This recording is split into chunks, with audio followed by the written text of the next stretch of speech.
சாமிகிட்ட பாசனங்களை கேட்பது தான் எங்களுக்கு நாங்கள் இப்போ சாமிகளுடைய வார்த்தைகளை கேட்டு கேட்டு பாடுறதுனால தான் எங்களுக்கு ஒரு 1000 பாசனம் பக்கம் தெரியுது. 4000 தெரியுதுல பண்ணுறதுல நாங்கள் இது இன்னும் புக் எடுத்து படித்ததே இல்லை. சாமி பாடும்போது வாங்கி பாடுறதோட தான் சரி.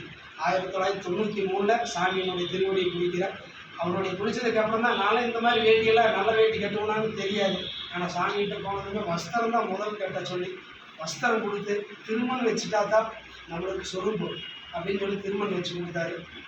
நல்ல ஒரு ஆச்சாரியனை காட்டி கொடுத்தாரு. திருவடி அடைவிக்கும் திருவடி சேர்ந்து ஒன்றுமினேன்னு ஆழ்வார் சொல்கிறார். இந்த திருவடியை பிடிச்சிட்டாலே பெருமாளுடைய திருவடி கிடைச்சிருங்கிறத உண்மை.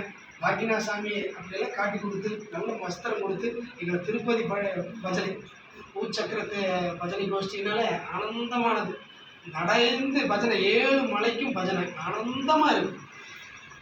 உங்களுக்கு பார்த்தீங்கன்னா எத்தனை ஒரு ஆனந்தம் 3 நாள் இருந்தது அந்த அளவுக்கு இருக்கும். திருப்பதி போயிட்டு வர வரைக்கும் அப்பேற்பட்ட பாசனங்களை அனுபவித்து அப்பேற்பட்ட பஜனைகளை அனுபவித்து அடியனுக்கு சின்னமேட்டுப்பாளையம் ஊர் அப்படி அந்த கோஷ்டி ஆனந்தமான ஒரு கோஷ்டி பஜனை கோஷ்டி பெரியவங்களால் ஏற்படுத்தப்பட்டது. அங்கேயும் ஒரு 100 வருட காலங்களில் நடந்துட்டு இருக்குது. நாங்கள் ஒரு 30 வருஷமாக கலந்துட்டு பண்ணிட்டு இருக்கிறோம்.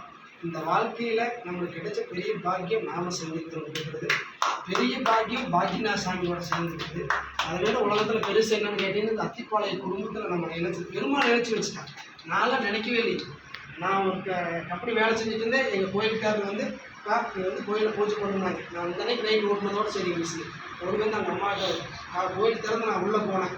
தீயினில் தூசாகும் சிற்பேலோ ரொம்ப வாங்கிற மாதிரி எனக்கு இருந்த பிரச்சனைகள் எல்லாமே அம்மா அடுத்த நாள் காலையில் எனக்கு ஒன்றுமே இல்லாத மாதிரி உணர வச்சு எல்லாமே ஒவ்வொன்றா கொடுத்து பெருமாள் பண்ணிக்கிட்டேன். அத்தனைக்கும் பெருமாளை பிரிச்சுக்கிட்டதுனால இந்த பகவானுடைய நாமங்களை சொன்னதுனால இந்த பஜனை குடும்பம் அப்படின்னாலே நம்ம வாட்ஸ்அப்லலாம் வந்துட்டு நல்லபடியாக முயற்சி எடுத்து நீங்கள் எல்லாம் பண்ணிட்டு